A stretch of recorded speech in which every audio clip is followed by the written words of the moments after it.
Lucas Moura, what a goal. I needn't say any more. Yes, I'm very happy, very happy. I always say I'm not a killer like Harry Kane, like Sonny. They score a lot of goals, but I score some nice goals.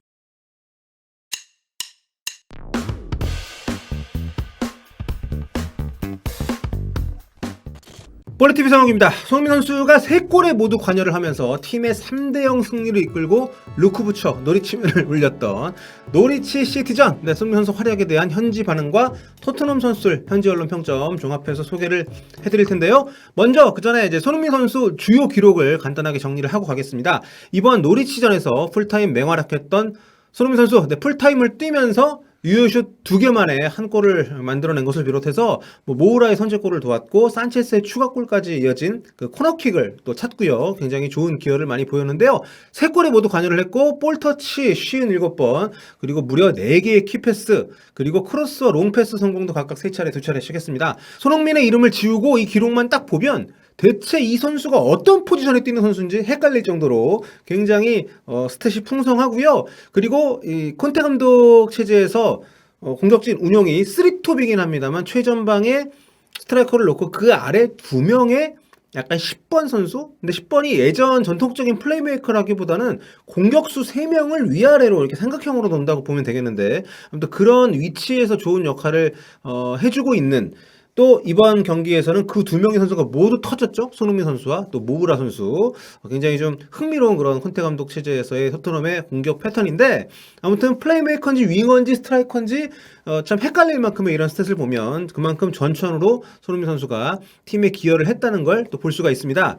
그리고 이날은 그 앞서 제가 아주 행복하게 웃는 모습 보여드렸던 루카스 모우의 활약이 정말 굉장했죠. 몸놀림도 가벼웠고 드리블부터 슈팅까지 정말 뛰어난 활약을 펼쳤습니다. 아무튼 스트라이커 케인이 부진한 가운데 그 아래에 있는 두 선수가 굉장히 좋은 플레이를 최근에 펼치고 있다는 것은 주주의 사실이죠.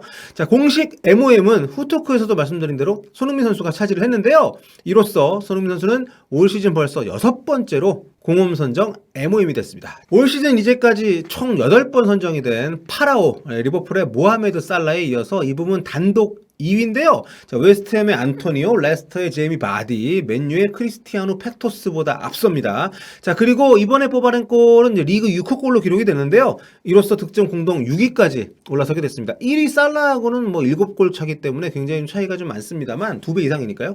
자, 2위 바디하고는 3골 차입니다. 이제 불이 붙었으니까 위에 있는 선수를 하나씩 긴장을 좀 해야 될 것 같습니다. 자, 그러면 현지 언론 평점 보겠습니다.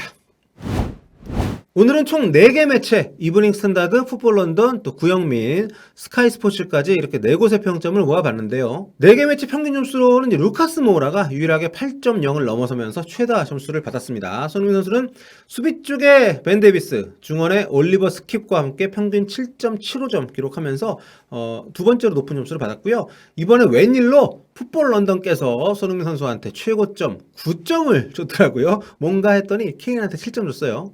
하나씩 살펴보겠습니다. 먼저 풋볼 런던입니다. 손흥민 9점 줬고요. 경기 내내 끊임없이 골을 만들기 위해 노력했다. 경기에 기여했던 내용들을 하나씩 정리를 했습니다. 모우라의 패스를 주고받으면서 모우라 로켓골에 기여를 했고, 산체스 추가골 열어준 것도 손흥민의 코너킥이었고, 또 한 번 열리를 한 굿데이였다, 이렇게 평가를 했습니다. 자, 모우라 9점 줬고요. 골은 정말 대단했습니다. 박수가 절로 나오는 멋진 골이었고요. 손흥민과 패스를 주고받은 뒤에 먼 거리에서 왼쪽 탑 코너, 골대가 이렇게 있으면 왼쪽 윗 구석으로 찼다는 거죠. 골키퍼가 보통 못 막는, 일로 차면 아무도 못 막는다, 이런 얘기를 하는 그 위치로 정확하게 골을 꽂아 넣었다는 평가. 지난 2월 이후에 무려 10개월 만에 프리미어리그 첫 골입니다. 아주 끝내주는 하루였다, 이런 평가를 했네요. 선수 본인이 앞서 보여드렸던 영상에서도 얘기를 한 것처럼 골을 그렇게 손흥민처럼 골을 많이 넣는 선수는 아니지만 그래도 가끔씩 자기가 아주 좋은 골을 넣는다, 이런 얘기를 했는데 좀 귀엽지 않습니까, 뭐라? 자, 해리케인 7점 줬고요. 전반전에 연계 플레이를 잘했고 골대를 살짝 벗어난 칩샷도 있었다. 골문 앞에서는 다소 운이 없었지만 야, 이걸 운이라 그러네. 근데 공을 갖고 있을 때 좋은 플레이를 펼쳤다.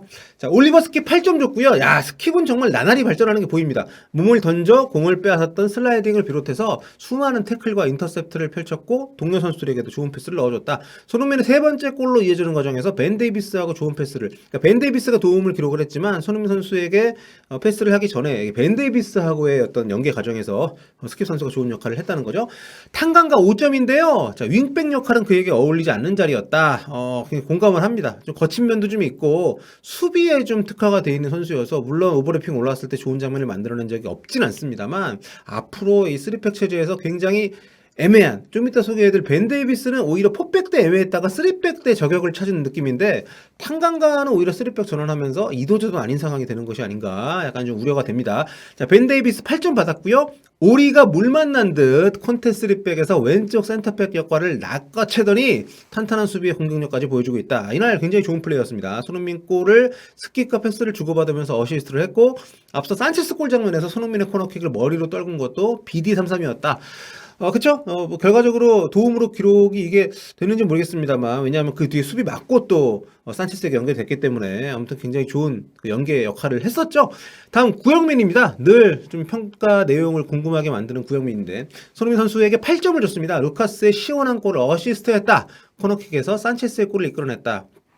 그리고 본인의 골까지 넣었으니까 정말 대단한, 실질적인 어떤 그 포인트로 연결되는 어떤 기여도가 높은 선수죠. 자, 해리 케인 6점 받았고요. 리그 무득점 행진을 깰 정도로 좋은 마무리는 아쉽게 없었다는 평가를 했습니다. 네. 참 케인 안 터집니다. 칸의 케인 얘기를 저희가 농담처럼 하긴 합니다만 정말 그 말이 그 마냥 농담만은 아닐 만큼 우리가 기존에 알았던 케인의 모습이 정말 실종된 지가 너무 길어지고 있습니다. 자, 자폐 탄강가 5점. 네, 몸이 좋지 않아가지고 빠졌던 에메르송 로얄 대신에 선발로 나섰는데 좀 좋지 않았다. 이날 노리치 시티의 왼쪽 풀백을 그 맨유에서 임대온 윌리엄스 선수가 맡았는데 굉장히 좋더라고요. 그래서 탄강가가 좀 고전을 했고 결국 후반전 좀 이른 시간에 교체 아웃이 됐습니다. 도어티가 들어와서 그 자리를 맡았는데 탄강가 앞으로 좀 어려울 것 같아요. 자, 에릭 다이어 8점 받았고요. 토트넘 최고의 수비수다. 그렇죠. 에릭 다이어가 사실 매 경기 지난 시즌까지만 해도 존재감을 보였어요. 그러니까 수비가 존재감을 보인다는 것은 정말 일방적으로 밀린 경기에서 날아다닌다거나 아니면은 실수를 했을 텐데 다이어가 후자인 경우가 좀 많이 있었죠. 근데 올 시즌은 오히려 그렇게 눈에 크게 뜨지 않을 정도로 안정적으로 상대 수비를 많이 상대 공격을 많이 수비를 잘해주고 있는데 여기 그 얘기했습니다. 경기 초반에 위협 막아냈고 노리치가 위협적인 위치로 오려고 하면 미리 차단했다고 굉장히 좀 적합한 평가가 아니었습니다. 자, 위고요리스 6점. 네, 초반 푸키 슈팅을 잘 막아냈지만 잘못된 골키핑으로 푸키에게 동점골을 내줄 뻔한 적도 있었다. 네, 그렇죠. 자, 근데 오늘은 구영민답지 않게 좀 재밌는 네, 평점이나 평가가 없네요. 마지막으로 이브닝 스탠다드 보겠습니다. 스카이 스포츠는 평점만 주고 평가가 따로 없기 때문에. 자, 루카스 모우라 8점. 영리한 볼터치와 아주 목적성 있는 질주로 가득한 경기였다. 로켓슛으로 골까지 넣었다. 참 모우라는 이번 경기는 좀 그동안 호평을 많이 못 받았으니까 이번에 호평을 좀 몰아서 좀 받는 모습 보기 좋고요. 손흥민에게 7점을 줬는데요. 자, 또 한 번 활발한 플레이를 펼치면서 나흘 만에 2골을 터뜨렸다. 다시 불타오르고 있다. 핫스트릭 이렇게 평가를 했는데 근데 평점은 그렇게 좋게 주질 않았는데 평가는 좋네요. 해리 케인 6점. 케인이라는 걸 감안하면 케인 기준에서 봤을 때 또 한 번 아주 실망스러운 경기였다. 여러 차례 득점 기회를 놓쳤지만 그럼에도 불구하고 위협적이었다. 그럼에도 불구하고 위협적이었나요? 크를 골키퍼의 선방에 막힌 슈팅은 코너킥으로 이어졌고 여기서 추가골이 나왔다. 네. 아니 코너킥은 찬 건 손흥민이고 물론 손흥민 코너킥이 바로 산체스 골로 간 건 아니지만 골을 넣은 건 산체스인데 야 여기에다가 해리 케인을 얹어? 물론 케인 슈팅이 좋긴 했지만 거기서 나온 코너킥까지 언급을 하는 모습을 손흥민 선수가 그런 비슷한 상황이 있을 때는 못 본 것 같은데 네, 아무튼 케인에 대해서는 그만큼 애정이 많은 거죠 현지 기자들이. 자, 올리버 스킵 8점. 네, 콘테 감독 밑에서 매 경기 발전하고 있다. 특히 볼 소유, 볼을 따내는 모습 이런 것들이 개선되고 있다. 콘테 감독 스스로가 굉장히 뛰어난 중앙 미드필더로서 선수 생활을 했던 분이기 때문에 아마 스킵 선수가 제대로 아주 어떤 수혜를 받고 있는 게 아닌가. 좀 그런 생각이 들고요. 자, 호이비에르 미드필더 아래쪽에서 기꺼이 더러운 일들을 도맡고 있다. 인상적인 평가네요. 덕분에 스킵이 앞으로 전진할 수 있게 됐다. 이런 평가가 나왔습니다. 콘테 체제에서 원터치 패스가 늘어나고 있다는 것은 좀 인상적인 발견이죠. 실제로도 호이비에레가 본인이 볼을 끌고 올라가는 것보다는 화면에 상대적으로 덜 잡히는 최근의 모습을 우리가 또 볼 수가 있습니다. 자, 이렇게 오늘 현지 주요 매치 평점 한번 살펴봤는데요. 제가 끝으로 말씀드리고 싶은 게 있는데 손흥민 선수의 활약이 몇 시즌째 지금 이어지고 있습니다. 그러면서 현지 평점을 주는 기자들이 점점 더 손흥민 선수의 골이나 도움 같은 어떤 기여를 굉장히 당연하게 생각하는 경향이 있는 것 같아요. 특히 스카이 스포츠 같은 경우에는 이 시합을 보고 손흥민하고 케인한테 똑같이 7점을 줬습니다. 경기 안 봤습니까? 솔직히 좀 이해가 안 되고요. 그러니까 현지 평점은 여러분 좀 가끔 빡치는 평점이 있더라도 우리 선수에 대한 현지면 매체들의 평가가 이런 정도구나, 뭐 이런 참고사항 정도로만 삼으시면 좋을 것 같다는 생각을 하면서 오늘 영상은 여기서 마무리하도록 하겠습니다. 여러분 조만간 또 다른 영상으로 돌아올게요. 꿀빠!